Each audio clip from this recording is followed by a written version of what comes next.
કચ્છમાં શિક્ષણની પરિસ્થિતિ અંગે ઘણા બધા અહેવાલો બહાર આવી રહ્યા છે ત્યારે ભુજ તાલુકાની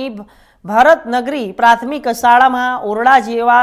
જે ટેમ્પરરી પતરાવાળા જ્યારે મદ્રેસા અને કમ્યુનિટી હોલમાં વ્યવસ્થા કરાઈ હોય તેવું બધું અહેવાલ મીડિયાએ પ્રસારિત કર્યો હતો। આ કચ્છમાં જ્યારે શિક્ષણને લઈને ઘણા પ્રશ્નો ઉઠાવી રહ્યા છે ત્યારે ભુજ તાલુકાના ભરતનગર શાળામાં શાળાઓના ઓરડાઓ નહોતા તેમજ શિક્ષકોની ઘટને લઈને 154 જેટલા વિદ્યાર્થીઓ ડ્રોપ આઉટ કર્યા બાદ મીડિયામાં સરકારની અવલોકના જ્યારે અંગે સમાચારો પ્રસિદ્ધ થયા હતા ત્યારે શૈક્ષણિક તંત્ર અને સરકાર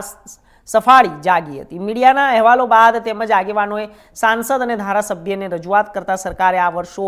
જૂની લોકોની માંગણીઓને સંતોષી અને શાળાઓની મંજૂરી આપી ત્યારે ભારતનગરના લોકોએ જ્યારે આનંદ વ્યક્ત કર્યો અને તેમજ ધારાસભ્ય સાંસદ સભ્ય તાલુકાના જિલ્લા પંચાયતના સભ્યો સહિતનો આભાર વ્યક્ત કરવામાં આવ્યો હતો। તેમને સન્માન કાર્યક્રમ પણ અહીં રાખવામાં આવ્યો હતો।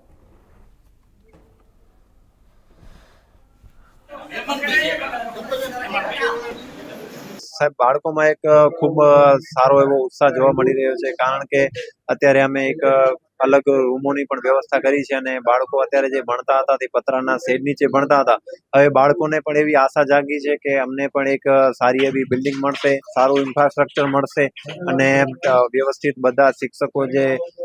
અલગ અલગ આવતા હતા એ પણ એવા કાયમી શિક્ષકો મળી રહેશે એવી બાળકોને આશા છે। તેના કારણે બાળકોમાં પણ ખૂબ હર્ષનો માહોલ જોવા મળી રહ્યો છે। ખાસ તો રુદ્રમાતા પુલ પાસેના ભારતનગર વિસ્તારમાં આંબેડકર નગરમાં બાળકો માટે પ્રાથમિક શાળા શરૂ કરવાની ઘણા સમયથી લોકોની લાગણી હતી, પરંતુ બીજા કારણની અપૂર્તિને કારણે એ લોકોની લાગણી જે છે એ હકીકતમાં પરિણમતી નહોતી। એટલે લોકોને મનમાં એમ હતું કે ભાઈ આવું જો સ્કૂલ થઈ જાય તો અમારા બાળકોને અહીં સ્થાનિકે શિક્ષણની સગવડતા થઈ જાય અને નાના બાળકોને આ રસ્તા જે ક્રોસ કરવા અથવા અકસ્માતનો ભોગ બનવું પડે એવું ન થાય એટલા માટે પ્રાથમિક શાળાની લાગણી હતી અને એ લાગણી સ્થાનિક રહેવાસીઓ, ગામના સરપંચ, ગામના તાલુકા પંચાયતના સદસ્ય, જિલ્લા પંચાયતના સદસ્ય, આ વિસ્તારના આગેવાન ભૂરાભાઈ અને ખાસ કરીને સુમરા સમાજના આગેવાન ભાઈ શ્રી અલાનાભાઈ અને બધા જ આગેવાનોની એવી લાગણી હતી કે આ થઈ અને આ વાત સરકાર સમક્ષ મૂકી, હકીકત સાથે તર્ક સાથે મૂકી અને સરકારે એ હકીકતનો સ્વીકાર કર્યો। આમ પણ રાજ્ય સરકારની નીતિ શિક્ષણને પ્રોત્સાહન આપવાની છે, શિક્ષણ અને સાથે સાથે આરોગ્ય,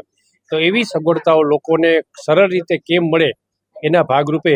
રાજ્ય સરકાર દ્વારા આ ભારતનગર માટે નવી શાળાની મંજૂરી આપી છે અને એ નવી મંજૂર થયેલી શાળામાં બાળકોને પ્રવેશ આપવાનો કાર્યક્રમ હતો।